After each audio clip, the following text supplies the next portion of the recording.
Capstone holidays இவங்களுடைய summer சேலில் இப்போ special ஆஃபராக Singapore, Malacca, Kuala Lumpur அப்படின்னு எல்லாத்தையும் கவர் பண்ணி 5 nights 6 days கொண்ட ஒரு குரூப் டூர் பேக்கேஜுக்கு பெர் பர்சன் இவங்க 84,999 சார்ஜ் பண்ணுறாங்க. அடிஷனலாக 2 days லங்காவையும் சேர்த்து நீங்கள் எக்ஸ்ப்ளோர் பண்ணணும் அப்படின்னா 99,999 இவங்க சார்ஜ் பண்ணுறாங்க. இதிலேயே உங்களுடைய Singapore visa, flight tickets, private transfer, hotel accommodation, breakfast, lunch and dinner, dedicated tour manager, all entry ஃபீஸ்லேருந்து வாட்டர் பாட்டில் வரைக்கும் எல்லாமே இதிலேயே கவர் ஆகிடும். இவங்ககிட்டயே 3 nights 4 daysக்கான ஒரு மலேசியா குரூப் டூர் பேக்கேஜ் 44,999க்கும் 4 nights 5 daysக்கான தாய்லாந்தில் புக்கட் அண்ட் கிராபியை மட்டும் தனியாக எக்ஸ்ப்ளோர் பண்ணக்கூடிய ஒரு குரூப் டூர் பேக்கேஜ் 58,499க்கும் வியட்நாமில் 6 nights 7 days அப்படின்னு எக்ஸ்ப்ளோர் பண்ணக்கூடிய ஒரு குரூப் டூர் பேக்கேஜ் உங்களுக்கு 89,999க்கும் அவைலபிளாக இருக்குது. அப்புறம் என்ன, இந்த சம்மர் ஹாலிடேஸில் உங்களோட ஃபேமிலியோட ஒரு இன்டர்நேஷ்னல் ட்ரிப், அதுவும் அஃபோர்டபுள் காஸ்ட்டில் போகணும் அப்படின்னு காத்துட்ருக்க நபர்களாக நீங்கள் மேலே தர்ற நம்பருக்கு கேப்ஸ்டோன் ஹாலிடேஸுக்கு கால் பண்ணுங்கள். உங்களோட ட்ரீம் டெஸ்டினேஷனுக்கான டூர் பேக்கேஜை புக் பண்ணுங்கள். Hello beavers, welcome to filmi craft. நான் உங்கள் அருண். இந்த எபிசோடில் சிபிராஜுடைய நடிப்பில் இன்றைக்கி ஒரு தமிழ் படமாக நம்மூர் தியேட்டர்ஸ்லேயே வெளியாகிருக்கிற 10 hours படம் எப்படி இருக்குது அப்படின்னு தான் இங்கே நம்ம பார்க்க போகிறோம். இந்த படத்துடைய கதை என்ன அப்படின்னு பார்த்தீங்கன்னா, படத்தில் நம்ம ஹீரோ ஒரு சின்சியரான போலீஸ் ஆஃபீஸரு. படத்துடைய ஆரம்பத்திலேயே ஒரு பொண்ணு கடத்தப்படுறா. இப்போ இதுக்கு காரணமான ஆள் யாருங்கிறத கண்டுபிடிக்கணும் அப்படிங்கிறதுக்காக கதாநாயகன் ஒரு பக்கம் களத்தில் இறங்க போக, அந்த தருணத்திலேயே இவரை தேடியே இன்னொரு கேஸும் அன்னைக்கு நைட்டே வந்து சேருது.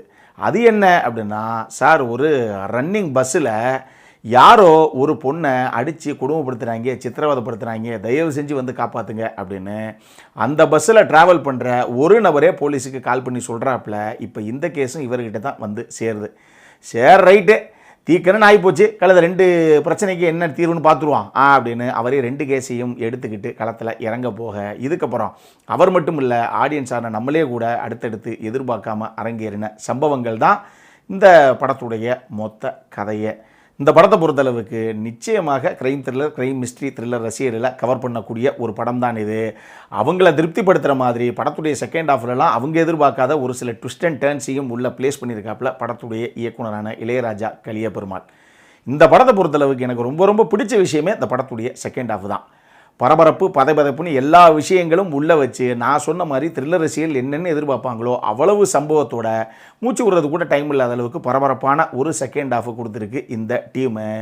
குறிப்பாக இந்த படத்தில் நடக்கக்கூடிய 2 க்ரைமு, இந்த 2 க்ரைமுக்கும் என்ன சம்பந்தம் அப்படின்னு லேட்டர் பார்ட்டில் அவங்க முடிச்சு போட்ட விதம், இதுலேயும் குறிப்பாக அந்த 2வது க்ரைமு, ஏங்க இதில் என்ன சொல்ல வர்றாங்க, இதில் எதுவுமே புரியல, ஏதோ ஒரு விஷயம் இருக்கே, ஒரு மர்மம் ஒளிஞ்சிருக்கே அப்படிங்கிற மாதிரியே ஆடியன்ஸை ரொம்ப நேரமாக மேனிப்புலேட் பண்ணிவிட்டு கடைசியாக அவங்க எதிர்பார்க்காத ஒரு ட்விஸ்ட்டோடு வந்து அதை கன்க்ளூட் பண்ண விதம் வந்து ரொம்ப சூப்பராக இருந்தது. ஸோ இந்த படத்துடைய செகண்ட் ஹாஃப் தான் இதனுடைய மிகப்பெரிய பலமே. அதுலேயும் குறிப்பாக ஒரு பஸ்ஸு சம்மந்தப்பட்ட ஒரு சீக்வன்ஸு, அது நான் இன்னும் கூட கொஞ்சம் தெளிவாக சொன்னோம் அப்படின்னா ஸ்பாயில் ஆகிடுமோங்கிறதுனால நான் சொல்லலை. அது செகண்ட் ஹாஃபில் வரக்கூடிய சீக்வன்ஸு அது ரொம்ப சூப்பராக கன்வின்சிங்காக பண்ணியிருக்கு இந்த டீமை. சிபிராஜை பொறுத்தளவுக்கு அந்த கேரக்டருக்கு என்ன தேவையோ அதை கணக்கச்சிதமாக கொண்டு வந்திருக்காரு ஸ்க்ரீனில். இன்னும் சொல்ல போனால் அவருடைய முந்தைய படங்கள் எல்லாத்தையும் கம்பேர் பண்ணும்போது பெர்ஃபார்மன்ஸ்லேயும் சரி, இந்த கதை அதுக்கு சரியான ஒரு ஹீரோவாக செட் ஆகிக்கிட்டாரோ அப்படிங்கிற மாதிரி தான் எனக்கு தோணுச்சு. அவருடைய ஹைட் அண்ட் வெயிட்டு அப்படிங்கிறது இந்த மாதிரி ஒரு ஹானஸ்டான ஒரு போலீஸ் ஆஃபீஸர் அப்படிங்கிறதுக்கு ரொம்ப கரெக்டாக இருக்குது சார் அப்படிங்கிற மாதிரியே படம் பார்க்கும்போது எனக்கு ஒரு ஃபீலு வந்தது. இதுலேயும் அவருக்கு கிடைக்கக்கூடிய, இல்லை அது தகவலாகட்டும், இல்லை ஒரு சில விஷயங்கள் இவருக்கு கிடைச்ச விஷயங்களாகட்டும், இதை வச்சு அவர் இந்த கேஸை அடுத்த கட்டத்துக்கு எப்படி மூவ் பண்ணுறார் அப்படிங்கிற மேட்டர் ஆகட்டும், இதில் இந்த விஷயங்கள் மட்டும் இருக்குது அப்படின்னா இதில் யாரெல்லாம் இன்வால்வ் ஆகிறதுக்கு சாத்தியக்கூறுகள் இருக்குது அப்படிங்கிறத அவர் எப்படி கன்க்ளூட் பண்ணுறாரு அப்படிங்கிற விஷயமாகட்டும்னு சொல்லி ஒரு சில காட்சி அமைப்புகளில் இன்னுமே ரொம்ப இம்ப்ரெசிவாகவே பெர்ஃபார்ம் பண்ணியிருக்காரு சிபிராஜ். அவர் போக இந்த படத்தில் இன்னும் ஒரு 3-4 கதாபாத்திரங்கள் சொல்லலாம். அது இம்பார்ட்டண்ட்டான ரோல்ஸு அப்படின்னு சொல்கிறோமோ இல்லையோ, பட் டெஃபினட்டாக வந்து சொல்லக்கூடிய கதாபாத்திரங்கள் தான். ஒன்று திலீபனுடைய கதாபாத்திரம், இன்னொன்று ஜீவா ரவியுடைய கதாபாத்திரம், கஜராஜுடைய கதாபாத்திரம் ஒன்று, ஆடுகளம் முருகதாஸுடைய கதாபாத்திரம் ஒன்று. இவங்க எல்லாரும் அவங்கவுங்க ஏற்றுக்கிட்ட கதாபாத்திரத்துக்கு என்ன தேவையோ அதை நீட்டாக ஸ்க்ரீனில் கொடுத்துருக்காங்க. நான் சொன்னேனே இந்த படத்தில் எனக்கு ரொம்ப ரொம்ப பிடிச்சி இந்த படத்துடைய செகண்ட் ஹாஃப் தான்னு, அதுக்கு டெக்னிக்கல் சைட்லேயும் நிச்சயமாக நீங்கள் ஒரு சில கிரெடிட்டை கொடுத்தே ஆகணும். உதாரணத்துக்கு அந்த பஸ் சீக்வன்ஸில் ஜெய் கார்த்திக்குடைய சினிமோட்டோகிராஃபி, அவர் அங்கே கன்சீவ் பண்ண ஒரு சில ட்ரான் ஷாட்ஸ் ஆகட்டும், K.S. சுந்தரமூர்த்தியுடைய பேக்ரவுண்ட் ஸ்கோரிங் டெஃபினட்டாக செகண்ட் ஹாஃபில் பல இடங்களில் எலிவேட் பண்ணி எடுத்துகிட்டு போகத்தான் செய்யுது.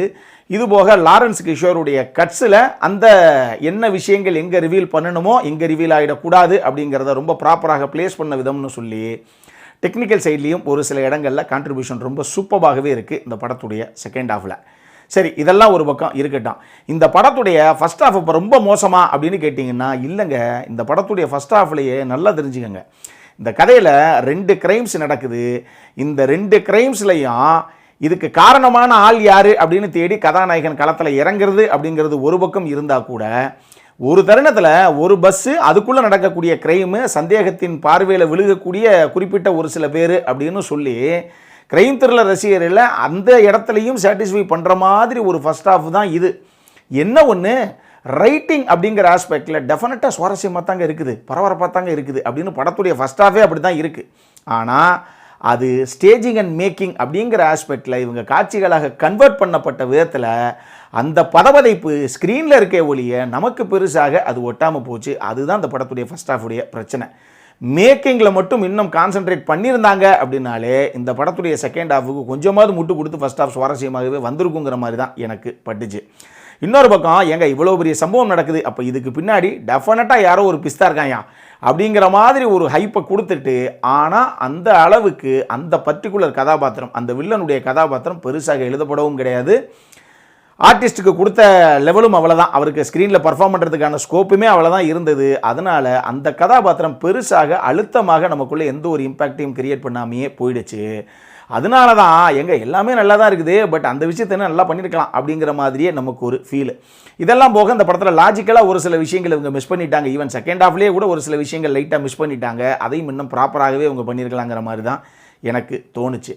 மொத்தமாக இந்த படம் எப்படி இருக்குது அப்படின்னு கேட்டிங்கன்னா, ஏற்கனவே சொன்ன மாதிரி சிபிராஜை பொறுத்தளவுக்கு அவருக்கு ஒரு கம்பேக்குன்னு தான் அந்த படத்தை நான் சொல்லுவேன். ஏன்னா ஸ்டேஜிங் அண்ட் மேக்கிங்கில் இவங்க இன்னும் நிறைய ஒர்க் அவுட் பண்ணுறதுக்கு நிறைய சாத்தியக்கூறுகள் ஃபஸ்ட் ஹாஃபில் இருந்தால் கூடவே இந்த படத்துடைய செகண்ட் ஹாஃபு நம்மளை சீட் எட்ஜில் வச்சு பரபரப்புடைய உச்சியிலேயே தான் எடுத்துகிட்டு போகுது கடைசி வரைக்கும். இதனாலேயே இந்த படம் பார்த்து முடித்த உடனே இப்போயுமே கூட crime thriller, crime mystery thriller ஃபேன்ஸுக்கெல்லாம் அந்த படம் நிறைய கவர்றதுக்கான வாய்ப்பு இருக்குல்ல அப்படிங்கிற மாதிரி தான் எனக்கு தோணுச்சு. அதனால் டெஃபினட்டாக ஒரு தடவை ட்ரை பண்ணணும் அப்படிங்கிறவங்க பண்ணுங்கள்.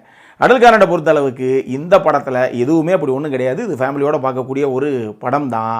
இந்த படம் இன்றைக்கி தியேட்டர்ஸில் வெளியாகிருக்கு. அப்புறம் என்ன பார்க்கணுங்கிறவங்க பாருங்கள். இதே மாதிரி இன்னொரு வீடியோவோட அடுத்த முறை உங்களை சந்திக்கிற வரைக்கும் இட்ஸ் அருண் சைனிங் ஆஃப்.